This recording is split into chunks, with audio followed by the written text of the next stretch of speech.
is Thursday, which means we are living the authentic life. And today we have the most amazing guest, Wesley Hunt. And I can't say on air what I call him. Okay, I will. He's a complete badass. I mean, and as a lady, there must be a better word, but I just keep going back to that word.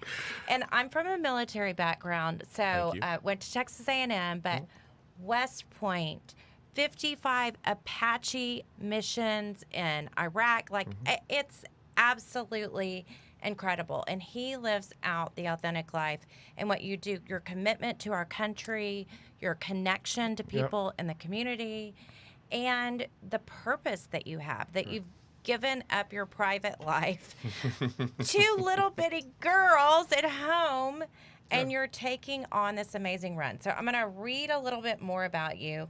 West Point, he spent 8 years in the Army as the aviation branch, Apache longbow helicopter pilot, 55 missions. When he was in Iraq, also Saudi Arabia, and then he went on to Cornell, 3 master's degrees, guys. Not 1, not 2, but 3. And he's a businessman. So how did you possibly decide to set all that or bring that all with you and commit to running for Congress? First of all, thank you all for having me on. I really appreciate it. I'm honored that you would actually even have me on your show to begin with, so I'm happy to be here. And that's kind of the most important question that you have to ask, is particularly when you get ready to take on an endeavor like this. My dad raised our family to believe in this notion that leadership is not about when it's convenient for you, but it's about when your country needs you.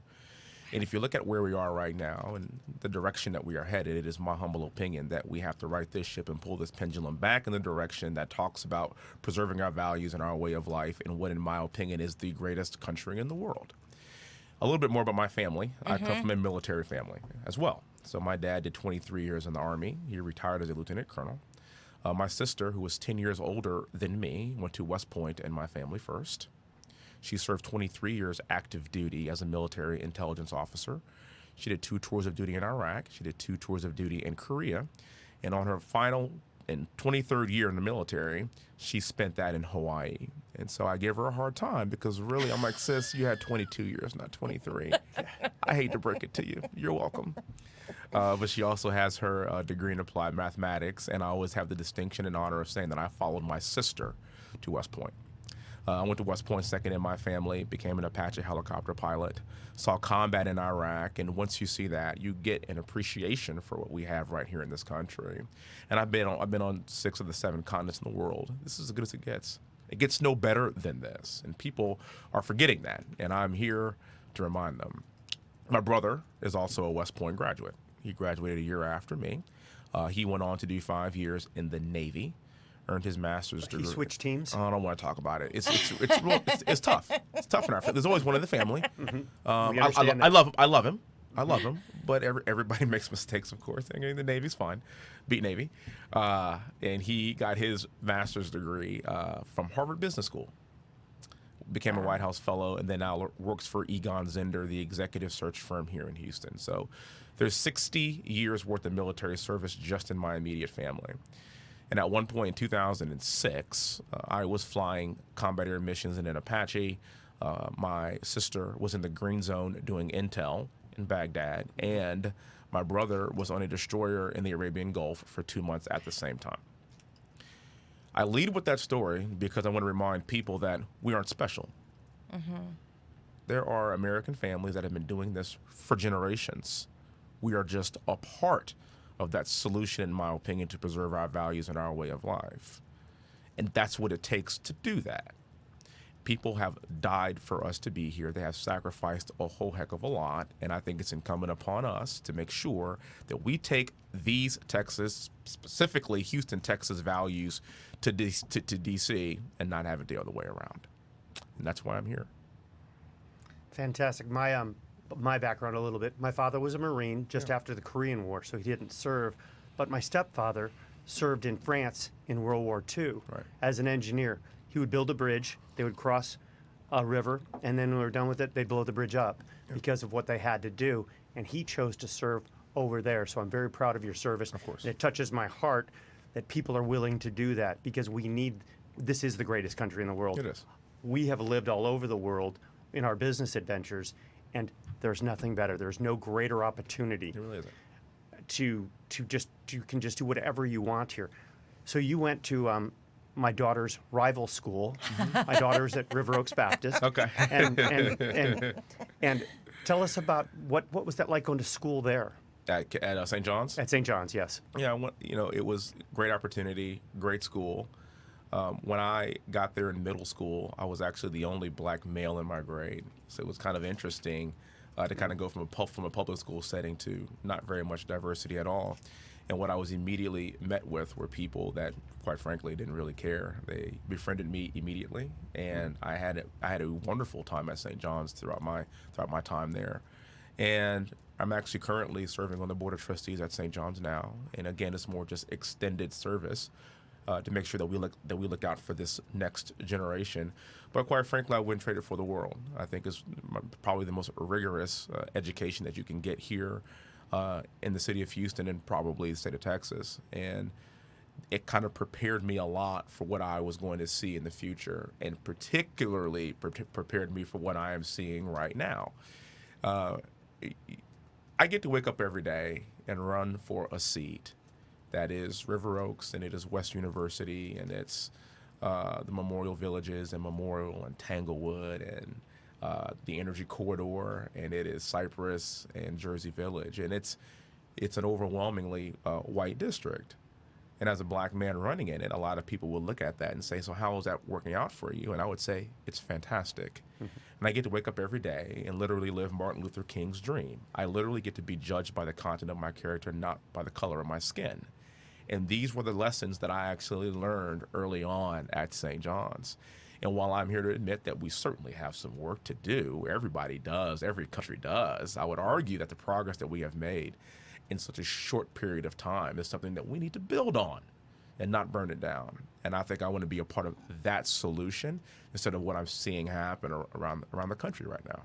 And it didn't come easy, because I did a little digging. I know you didn't live in the neighborhood. No. You went to school, and your parents would have to drive you 45 minutes to an hour a day each way. That's right. To school. That's right. And that's a sacrifice they made, and that's good that they put that forth, because they saw what this could do for you right. and what you could do for us. That's right. And I think they saw that you were a leader. Well, your family all is. I'm proud to know that your brother Yeah. and sister did that. And a funny part of that, I heard another funny story. I heard that your brother's Irish. This is the greatest story ever. It's so funny. So my brother and I are 10 months and 8 days apart, and consequently, we got really used to people assuming that we were twins. And so by the time we were about 4 and 5 years old, we got used to telling people in unison, of course, no, sir, ma'am. When we were asked if we were twins, we would say, no, sir, ma'am. We're 10 months apart. We were at Randall's up in Northwest Houston. We were checking out, and the lady turned around and looked at us and saw us, and she goes, "Oh my gosh, y'all about the same size? Are y'all twins?" And we in unison retorted, "No, ma'am, we're 10 months apart." She goes, "Oh my goodness, y'all are Irish twins." And I started crying because I turned to my mom and I said, "Mom, I thought we were black. Like, I didn't know I was Irish." And that's when I first found out what Irish twins really meant. Yes. It's so funny. I'm half Irish and half Italian, but I only claim the Italian part because it's much more interesting. And my mom's like, "Why aren't you claiming the Irish part?" But so family, your young girls, it's coronavirus. You have a baby who's now what, 2 months old? I have a 2-month-old and a 17-day-old. And your wife has a doctorate in nursing, Yep. so she is a strong woman as well. Mm-hmm. How do you leave them and go out into the world every day to meet people with coronavirus happening? I think some people are still so scared about that choice. Can you tell us a little bit about your journey with that and Sure. how that's affected your family? Well, we all had it. We all had COVID-19. My entire family did. My daughter and I were asymptomatic, actually, so we didn't really have any symptoms. My wife had a 48-hour cough, and then had a lingering cough after that, never had a fever, never had a real big issue, and then we're all fine, so we've all recovered. And then I had the pleasure of giving plasma a couple of weeks ago. Hopefully that'll help out somebody else, and hopefully I'll be able to do a little bit more here in the upcoming weeks. But what I really want to focus on is making sure that everybody stays safe and we make decisions that we protect those who are the most vulnerable. I'm not in that demographic. I think most of us actually are not in that demographic. But we need to be cognizant and aware of those who are in that demographic. And if we do that, I think there is a way to get our kids back to school safely. There's a way for us to get back to work safely and allow people the liberty to make their own decisions. That's what this country was founded upon, with the idea and notion of keeping safety at the forefront, and we can do both. What's been neat about my wife is that she didn't serve in the military, but she has served this country, in my opinion, as a pediatric nurse practitioner. She works at Texas Children's. She's amazing. And I got to brag on her a little bit. When we were in the hospital 17 days ago having our second daughter, we checked out a day early because we needed to get back on the campaign trail. And she looked at me and she said, "Wesley, I didn't serve in the military like you did, and I didn't deploy, but this is my opportunity to serve, and we need you to go win this election. So let's get back home. I'll watch the girls. We can go on vacation later, but you need to do what you can to make sure you win this because you're doing it for them in the first place." And that's just the sacrifices that, again, this is what people do for this country. This is why it's the greatest country in the world.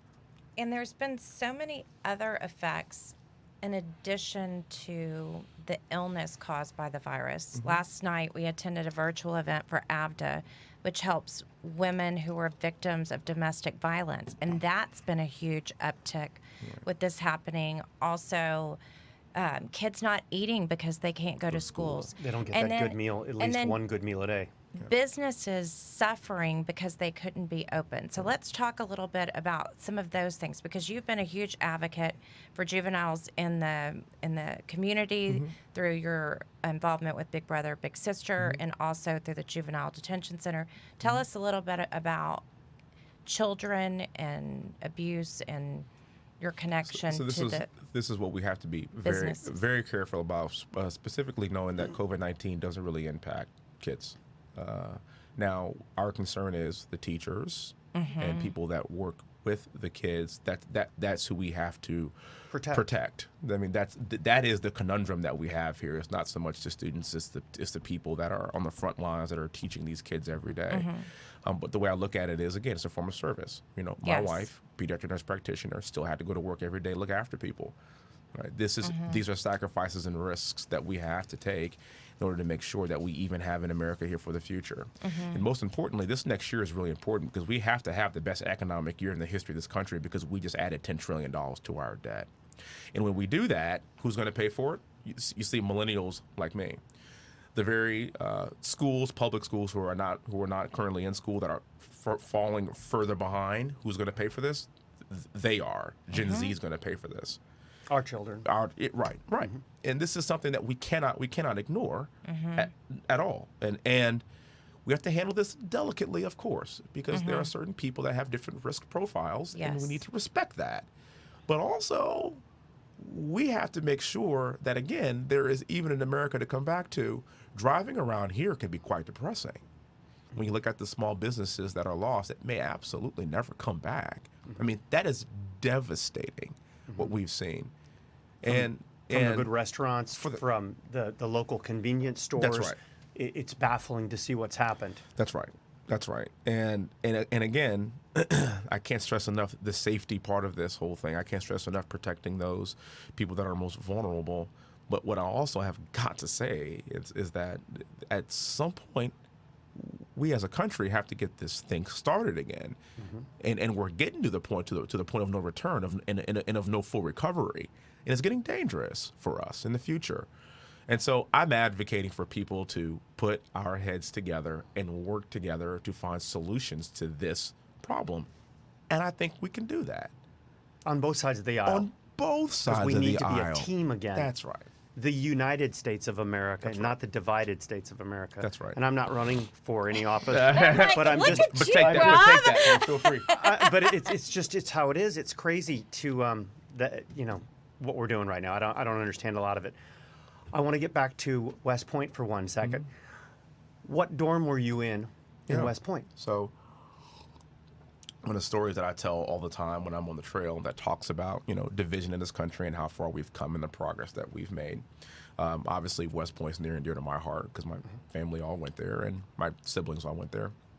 And a neat fun fact about West Point is that the barracks are named after West Point graduates that have gone off and done great things and become generals and former presidents, like Eisenhower Barracks and Grant Barracks, and there's a MacArthur Barracks and many others. But there's also a Robert E. Lee Barracks, which is the Confederate general that fought for the South against the rights of people who looked like me. So I found it fascinating that for a semester I spent a lot of time in Robert E. Lee Barracks. And I remember walking into the threshold and looking up and seeing the name and kind of thinking to myself, wow, this is an amazing country we live in.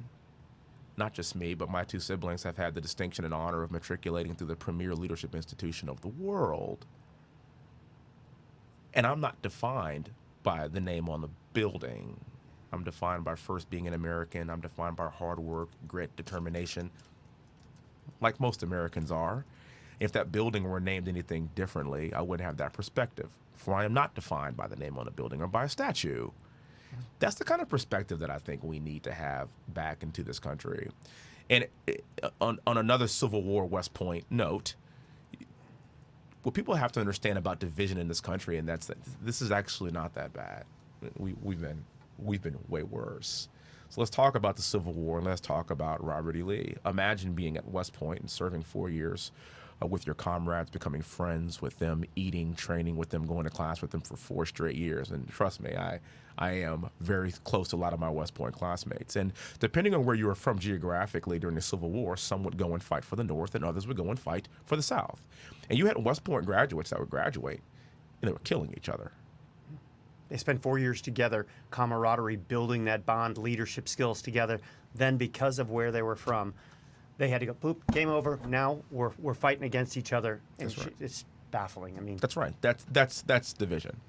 I had an ad that was running for a little while that talked about my great-great-grandfather who was a slave. His name was Silas Crawford, born on Rosedown Plantation, 60 miles north of Baton Rouge, Louisiana.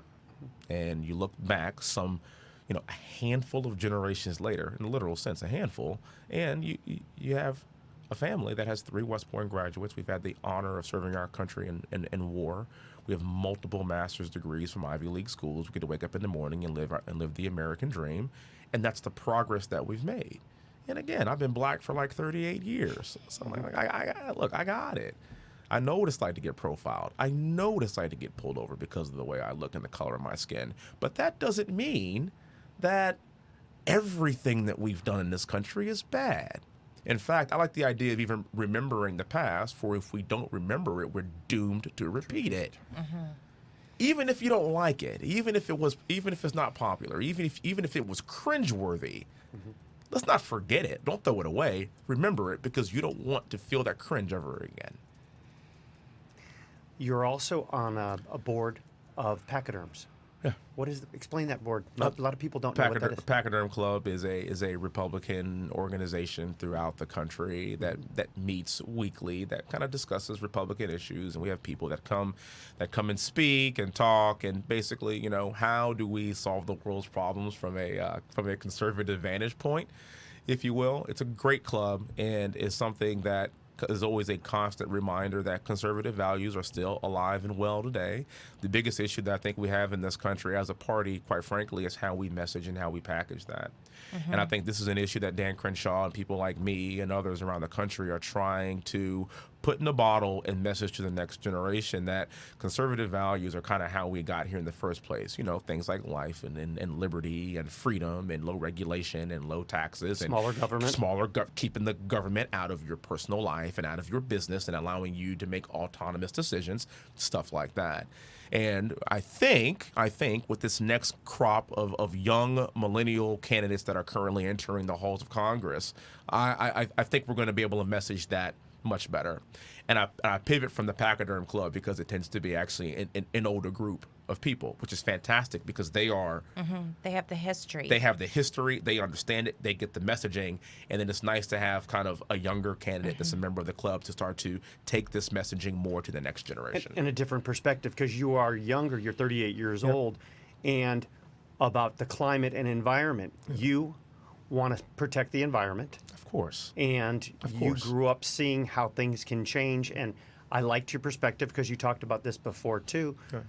Because just because you're Republican doesn't mean you want to burn down and have bad water and do this and do that. Not at all. Not at all. As a millennial, most of us, this tends to be a bit of a generational thing for the most part, but not always, but sometimes it can be. I'm not a climate denier. Like I get it.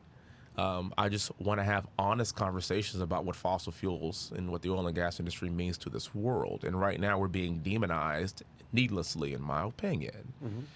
You know, the benevolence of the Green New Deal and the idea of it sounds really good, but it doesn't make any practical sense.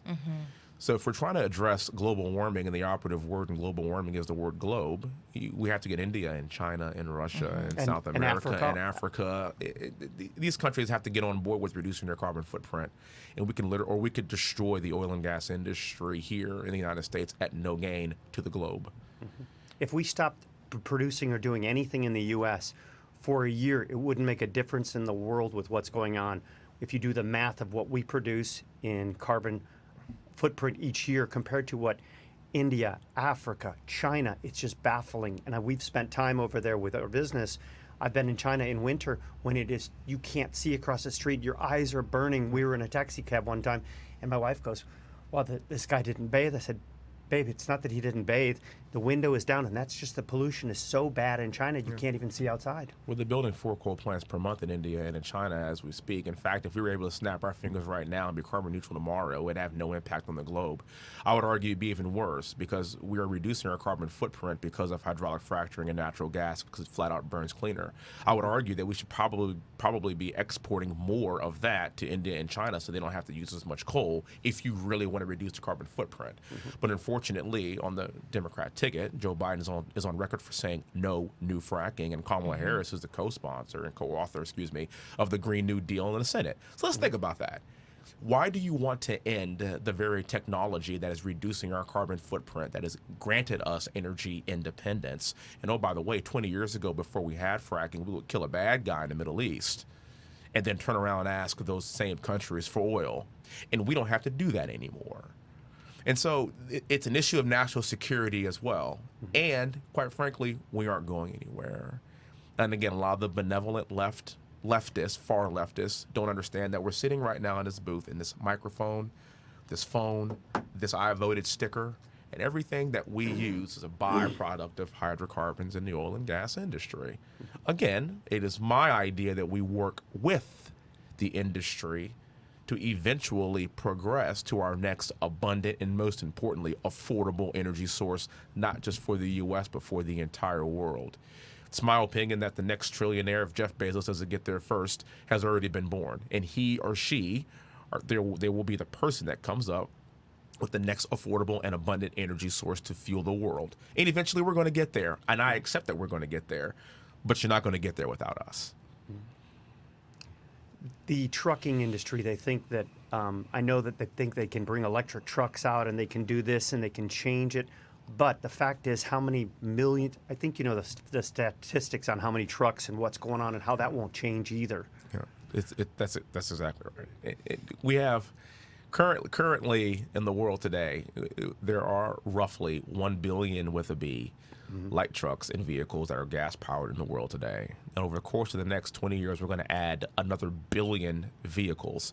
And of that billion vehicles, 750 million of them are going to be gas powered. This is for the next 20 years. So we aren't going anywhere. We aren't going anywhere. The whole argument is that, well, the good thing is 250 million of them are not going to be gas powered. Okay, good. And my guess is over the next few generations, we're going to see an inflection point here in the future. But again, we don't get there by demonizing the industry. It's the federal government's responsibility to make sure that we work with the private sector to innovate to the next step. It's not the government's role to end an industry. That's gross federal government overreach. And what's being suggested by Joe Biden and Kamala Harris is gross government overreach. That's not what the Constitution says the role of the federal government is. The state of California. Take a look at that. Oh, it's, yeah. You're doing so much locally, and we've talked about looking at, so obviously the impact of the fuel industry, the oil and gas industry is a huge impact on us here locally. But another big thing is flooding. When Harvey hit us, that was very impactful on our community. And taxes and other things. You tell us a little bit about your stance on those areas, because I know you've spoken about changes with the flooding here in Houston. So Hurricane Harvey hit us 3 years ago, hit us pretty hard. We've had hurricane season every year since then. Okay, so what exactly have we done for flood mitigation at the federal level to ensure that we even have a Houston for the next time the big storm hits? And the answer is nothing. Right now, what we know for a fact is we need to dredge Addicks and Barker reservoirs, part of which will be in my district here after I win, and of course Dan Crenshaw. So we need to work together to get that done, and it needs to be dredged out. We need to talk about building that third reservoir, and we've known this for 60 years. The topography of Houston actually has not changed at all. I'm sick of studies. We don't need any more studies. We had one big study. It's called Hurricane Harvey. Let's start moving dirt yesterday, because a bucket of dirt, not in Addicks and Barker, is a bucket of water, not in your homes. And this is what we have to focus on. And over the course of the last 2 years, since Lizzie Fletcher has been our congresswoman, not a single bucket of dirt has been moved. Now, fortunately for the people here in this district, I spent 12 years in the Army, so I speak fluent Army Corps of Engineers. And I know what it takes to have to get this ball rolling, and so does Dan Crenshaw, actually. And so this is the kind of team that we are trying to build to get things done. And I'm not so a fool to think that Wesley Hunt can do it all by himself, but I want to begat the next person that begats the next person, that builds that coalition of like-minded, young, vibrant minds to make sure that we actually take care of the issues here in Houston, flooding being one of them. You also talked about taxes. Taxes, yes. is a big issue for me. Because it's my humble opinion that we don't have a tax revenue issue. In fact, I don't think we should be paying more taxes at all. We have a spending problem. 2 years ago, this country generated the highest tax revenue in the history of this country and increased our deficit by another $1 trillion. What that tells me is that you could keep taxing people all you want. If you're going to keep spending, then you're never going to actually get to the bottom of the problem, which is our deficit. There's like a hole in a bucket. Okay, so you gotta dam the hole first, and then we can start actually addressing this deficit issue. Again, who's going to be paying for this? My generation and your kids. I'm running to make sure that my generation has a seat at the table as some of the decisions that are getting made that I'm going to have to pay for. Excuse me, we are going to have to pay for. That's kind of a problem. Also, going into the pandemic, we had a $21 trillion deficit. When it's all said and done, it looks like we're going to add another $10 trillion to our deficit by next year. That's dangerous to me. I do understand the federal government stepping in and helping out her citizens during a time of a pandemic, particularly when we are asking people to stay home and not work because it's an issue of public safety. I'm all for that. I get it. We should be helping out our citizens. But when you're starting off with a $20 trillion deficit, then you're asking the taxpayers to take on even a more onerous and burdensome debt to the tune of $10 trillion more dollars, this now becomes problematic. That's why earlier in the show I was talking about how important it is for us to get back to work and have the best economic year we've had in the history of this country to even begin to recover from this. And that's actually where we were before COVID-19 hit. We were rolling. We were doing great. This city was so fun. We have to get back to it. You couldn't get a reservation in good restaurants. Our business was booming. Even Costco was busy then, not as crazy as Costco was this last 6 months. Yeah, the Costco and the Purell guy. But I think that we look at the thing that I found the most difficult when I watch the news is sort of this demonizing of the small business owners and how they're making so much money. And with Hurricane Harvey hitting us and with us losing revenue there, and now with the pandemic, and it's just been interesting analysis of. Can you talk a little bit more about the small business owners? We need to have a re-education in this country about what capitalism is and what it means. If you're a small business owner, that means you took a lot of risk. You probably took on a lot of debt. You probably went through a lot of sleepless nights. You probably at one point you were so levered up you couldn't even sleep at night. You had to wonder how you were going to provide for your family the next day. But you stuck with it through grit, determination, and capitalism in the American way, and you figured it out, and you became successful. And you should be rewarded for that. That is the American way. No, you shouldn't be taxed more for it. No, you shouldn't have to pay more for insurance. No, you shouldn't be regulated more. You should be rewarded for that, because that's one of the 3 ways to really achieve a lot of success here in this country. It's through franchising, it's through small business, and it's through working your way up through the corporate world. But this is one of those 3 pillars, is owning your own business. It literally is the American dream. And the small businesses in this community have been hit the hardest of all. And not just the small businesses, but the employment that they provide for millions of Americans every single day. Think about that. Which leads me to talking about healthcare and small businesses. Yeah. And there's this perception that the CARE Act would provide for everyone, but it hasn't provided for everyone. Other people in other countries, even if they're given health care, they aren't able to access health care. Right. It's such a big issue. We don't expect you to have the answer, but can you tell us some of your thoughts on that journey? Right. So the quality of care in this country is the greatest in the world. And I know that because when I was stationed in Saudi Arabia, King Abdullah, who has since passed, but was the king of Saudi Arabia at the time, so it was a pretty big deal. When he had a heart condition, where did he come? He came here. Houston, Texas is where he came. You see, if anybody has a big issue in the entire world and they can afford it, where do they come? They come here because it's the best care in the world. Now, what the Affordable Care Act did was draft premiums up to where it is completely unaffordable for the average American, and particularly small business owners. That's dangerous. Now, there are 2 things that came out of the ACA that I think we need to keep, and that's protecting those Americans with pre-existing conditions. I think that's the federal government's role in keeping her citizens safe, and that's protecting those who are most vulnerable. I absolutely agree with that. And also allowing our children to stay on our health care plans to the age of 26 years old. Now, there's ads being run about me that says that I want to do away with, We saw those protecting ads. those with pre-existing conditions. It's the most ridiculous thing I've ever seen, because, quite frankly, 3 weeks ago, I believe my wife had the ultimate pre-existing condition because she was pregnant. So let's have a real conversation about that. We don't have a quality of care problem in this country. We have a cost of care problem in this country. And the left right now is shifting or attempting to shift to socialized medicine. God bless the VA. I'm currently in the VA system. My dad retired from the VA, actually. Look, God bless those people that work with our veterans, but I'm here to tell you that's not the system that we need for 370 million Americans. And what socialized medicine does is it actually degrades the quality of care. It disincentivizes our brilliant young people to want to even become physicians, and God knows we need as many as we can get. In fact, we need more. And most importantly, we can't afford it. We can't afford it.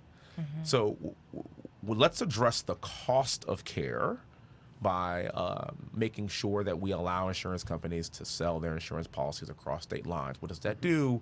It increases competition. What's that called? It's called capitalism.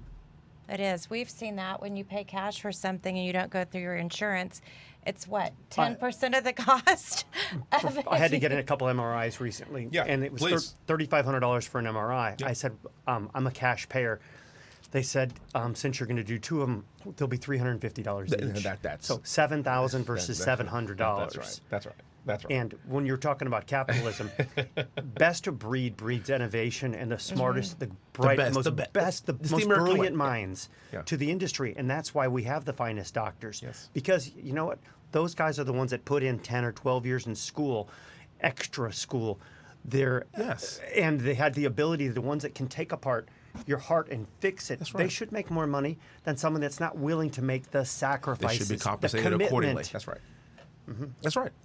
That's right. I mean, I have so much respect for the doctors and how much harder they worked at what they did. Yeah. We struggled to build our business, but we didn't put in the time like you did to get 3 master's degrees. Right. You still humble me. When you first walked in and she's talking, I'm going, yo, your husband's right here, honey. Your husband's right here. He's married with 2 beautiful children too. All right, so just let's back on focus.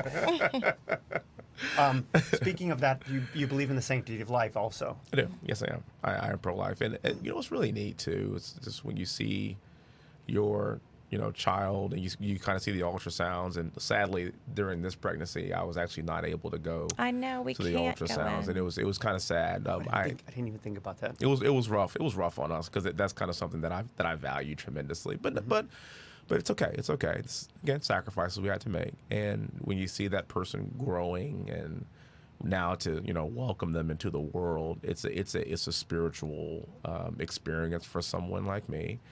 And it is my opinion that we should do our best to protect the sanctity of life and the unborn.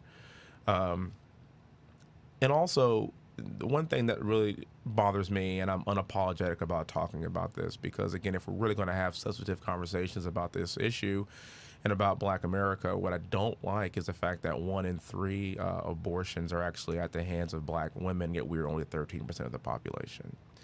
And that just rubs me the wrong way, because it seems to be a bit deceptive in what the intent is here. In New York City, there are more aborted Black babies than born. Now Wow. that shouldn't sit well. I don't Shouldn't care sit where well you with anyone. are on the spectrum. I don't care if you're pro-life or pro-choice. I don't want to even get too far in the weeds on that. But that should be something that we should be thinking about here, culturally and societally. Is that acceptable? And I want to think that it's not. Why is a minority group disproportionately responsible for basically not allowing people like them that look like them on planet Earth? Let's just call it what it is. And I am open to conversations about this. Most importantly, I learned this from Senator Tim Scott. Let's lead with our hearts. Let's not beat people over the head with it. Let's have conversations about it. And I feel like that's kind of where the pro-life message gets lost every now and again, is that let's lead with the fruits of the Spirit, in my opinion, with love, joy, peace, patience, kindness, goodness, faithfulness, gentleness, and self-control. Let's lead with that to open the door to have real deep conversations instead of just condemning people. That's not what Christ mandated for us to do in the first place. But I think if we could meet where people are and have conversations, that we could talk about this in a substantive way and figure out a solution that's better than what we're seeing right now. What I do understand is that this is a tough decision to make for anybody. Let's just call that what it is. I'm not even trying to sit here and say that must have been easy to have an abortion, or you're thinking about it. I'm sure it's crossed the minds of many people. But again, I want to open the conversation up for it, not just demonize people, because we are all flawed. We are all victims of the human condition. So my argument is let's have some compassion about it, then work together to solve these problems. And so much of it is through education, and right.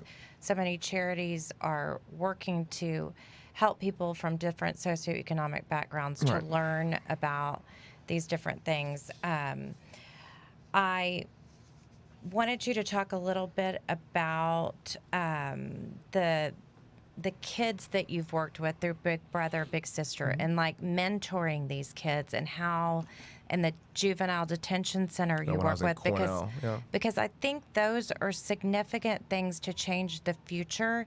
Instead of addressing the problems, Mm-hmm. which we have to address the problems, it's how we go through. And I've been really involved with Crime Stoppers of Houston, and then with Houston 20 to stop sex trafficking, but so much about these kids and these youth that are being abused or going through difficult things is they don't know who they can go to for help. They don't know how to get out of, and they don't even know necessarily that it's wrong. So can you talk a little bit about that part of your journey? Well, I'm here to tell you that I've learned more from these young minorities and young Black men than I've learned more from them than they probably learned from me, to be honest with you. What I've learned is that, they've taught me about how to have just more compassion in general. Mm-hmm. So I am the product of having the greatest privilege of all, and that's called parent privilege. Yes. See, I had 2 parents that were fantastic, that loved me, cared for me. One fun fact about my dad is I played varsity football at St. John's, and my dad did not miss a single football game. So when you think about that, varsity, and I played varsity at three of the 4 years in JV on my freshman year at St. John's, and it's a lot of football games, and even the ones in Oklahoma, and even the ones in Austin, and even the ones in Dallas. He was there.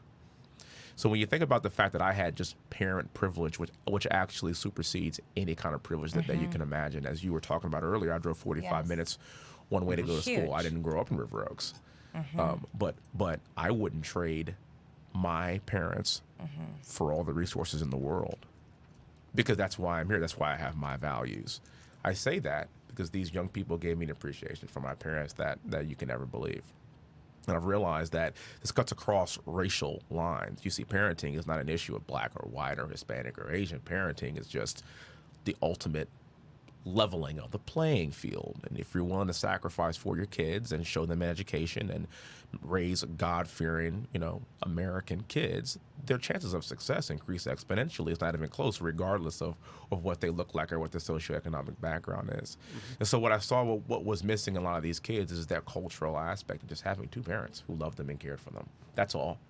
That's all. So the solution to this is actually, in my opinion, is more of a cultural issue here in America. What do we do to instill those values back so that these kids and these young people feel loved, they feel wanted, and they feel like they can be somebody? My parents never allowed us to make excuses for anything. It was never anybody else's fault. It was always your fault, no matter what. And when you take extreme ownership like that in your life, well, then good things happen, even when it's not fair. Even when it's not fair.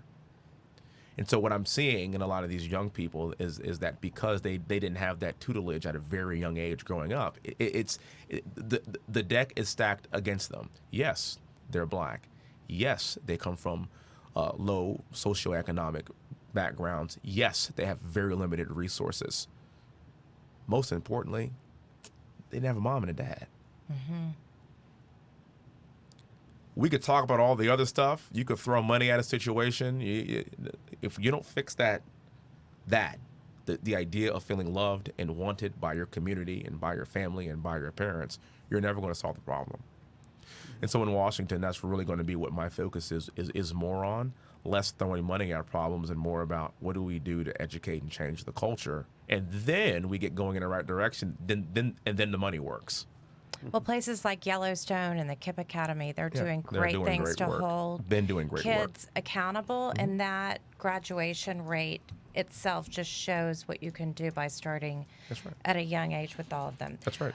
Well, we are running out of time, but great. On our, we'd love to hear from you, authenticity.